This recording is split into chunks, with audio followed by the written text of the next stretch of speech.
अध्याय 7। जब राजा अपने भवन में रहता था और यहोवा ने उसको उसके चारों ओर के सब शत्रुओं से विश्राम दिया था, तब राजा नातान नामक भविष्यद्वक्ता से कहने लगा, देख, मैं तो देवदारू के बने हुए घर में रहता हूं, परंतु परमेश्वर का संदूक तंबू में रहता है। नातान ने राजा से कहा, जो कुछ तेरे मन में हो उसे कर, क्योंकि यहोवा तेरे संग है। उसी रात को यहोवा का ये वचन नातान के पास पहुंचा, जाकर मेरे दास दाऊद से कह, यहोवा यूं कहता है कि क्या तू मेरे निवास के लिए घर बनवाएगा? जिस दिन मैं इस्राएलियों को मिस्र से निकाल लाया, उस दिन से आज के दिन तक मैं कभी घर में नहीं रहा, तंबू के निवास में आया जाया करता हूं। जहां जहां मैं समस्त इस्राएलियों के बीच फिरता रहा, क्या मैंने कहीं इस्राएल के किसी गोत्र से, जिसे मैंने अपनी प्रजा इस्राएल की चरवाही करने को ठहराया हो, ऐसी बात कभी कही कि तुमने मेरे लिए देवदारू का घर क्यों नहीं बनवाया? इसलिए अब तू मेरे दास दाऊद से ऐसा कह, सेनाओं का यहोवा यूं कहता है कि मैंने तो तुझे भेड़शाला से और भेड़ बकरियों के पीछे पीछे फिरने से इस मनसा से बुला लिया कि तू मेरी प्रजा इस्राएल का प्रधान हो जाए, और जहां कहीं तू आया गया वहां वहां मैं तेरे संग रहा और तेरे समस्त शत्रुओं का तेरे सामने से नाश किया है। फिर मैं तेरे नाम को पृथ्वी पर के बड़े बड़े लोगों के नामों के समान महान कर दूंगा, और मैं अपनी प्रजा इस्राएल के लिए एक स्थान ठहराऊंगा और उसको स्थिर करूंगा कि वो अपने ही स्थान में बसी रहेगी और कभी चलायमान ना होगी, और कुटिल लोग उसे फिर दुख ना देने पाएंगे जैसा कि वे पहले करते थे। वरन उस समय से भी जब मैं अपनी प्रजा इस्राएल के ऊपर न्यायी ठहराता था, और मैं तुझे तेरे समस्त शत्रुओं से विश्राम दूंगा। यहोवा तुझे ये भी बताता है कि यहोवा तेरा घर बनाए रखेगा जब तेरी आयु पूरी हो जाएगी और तू अपने पुरखाओं के संग सो जाएगा।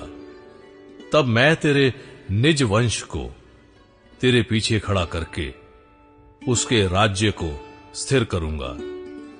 मेरे नाम का घर वही बनवाएगा, और मैं उसकी राजगद्दी को सदैव स्थिर रखूंगा। मैं उसका पिता ठहरूंगा और वो मेरा पुत्र ठहरेगा। यदि वो अधर्म करे तो मैं उसे मनुष्यों के योग्य दंड से और आदमियों के योग्य मार से ताड़ना दूंगा, परंतु मेरी करुणा उस पर से ऐसे ना हटेगी जैसे मैंने शाऊल पर से हटा ली थी और उसको तेरे आगे से दूर किया था। वरन तेरा घराना और तेरा राज्य मेरे सामने सदा अटल बना रहेगा, तेरी गद्दी सदैव बनी रहेगी। इन सब बातों और इस दर्शन के अनुसार नातान ने दाऊद को समझा दिया। दाऊद की प्रार्थना। तब दाऊद राजा भीतर जाकर यहोवा के सम्मुख बैठा और कहने लगा, हे प्रभु यहोवा, क्या कहूं और मेरा घराना क्या है कि तूने मुझे यहां तक पहुंचा दिया है? तो भी हे प्रभु यहोवा, ये तेरी दृष्टि में छोटी सी बात हुई, क्योंकि तूने अपने दास के घराने के विषय आगे के बहुत दिनों तक की चर्चा की है। हे प्रभु यहोवा, ये तो मनुष्य का नियम है। दाऊद तुझसे और क्या कह सकता है। हे प्रभु यहोवा, तू तो अपने दास को जानता है। तूने अपने वचन के निमित्त और अपने ही मन के अनुसार ये सब बड़ा काम किया है कि तेरा दास उसको जान ले। इस कारण हे यहोवा परमेश्वर, तू महान है, क्योंकि जो कुछ हमने अपने कानों से सुना है उसके अनुसार तेरे तुल्य कोई नहीं, और ना तुझे छोड़ कोई और परमेश्वर है। फिर तेरी प्रजा इस्राएल के भी तुल्य कौन है? वो तो पृथ्वी भर में एक ही जाति है जिसे परमेश्वर ने जाकर अपनी निज प्रजा करने को छुड़ाया, इसलिए कि वो अपना नाम करे और तुम्हारे लिए बड़े बड़े काम करे।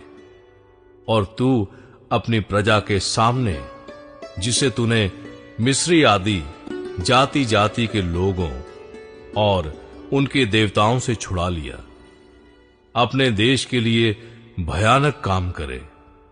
और तूने अपनी प्रजा इस्राएल को अपनी सदा की प्रजा होने के लिए ठहराया।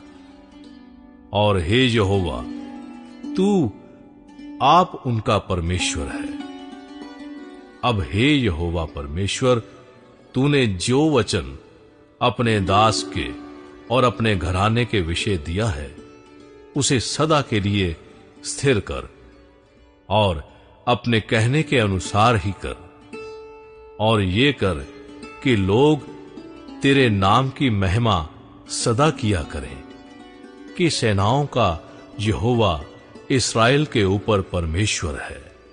और तेरे दास दाऊद का घराना तेरे सामने अटल रहे, क्योंकि हे सेनाओं के यहोवा, हे इस्राएल के परमेश्वर, तूने ये कहकर अपने दास पर प्रकट किया है कि मैं तेरा घर बनाए रखूंगा। इस कारण तेरे दास को तुझसे ये प्रार्थना करने का हियाब हुआ है। अब हे प्रभु यहोवा, तू ही परमेश्वर है और तेरे वचन सत्य है, और तूने अपने दास को ये भलाई करने का वचन दिया है। तो अब प्रसन्न होकर अपने दास के घराने पर ऐसी आशीष दे कि वो तेरे सम्मुख सदैव बना रहे, क्योंकि हे प्रभु यहोवा, तूने ऐसा ही कहा है। और तेरे दास का घराना तुझसे आशीष पाकर सदैव धन्य रहे।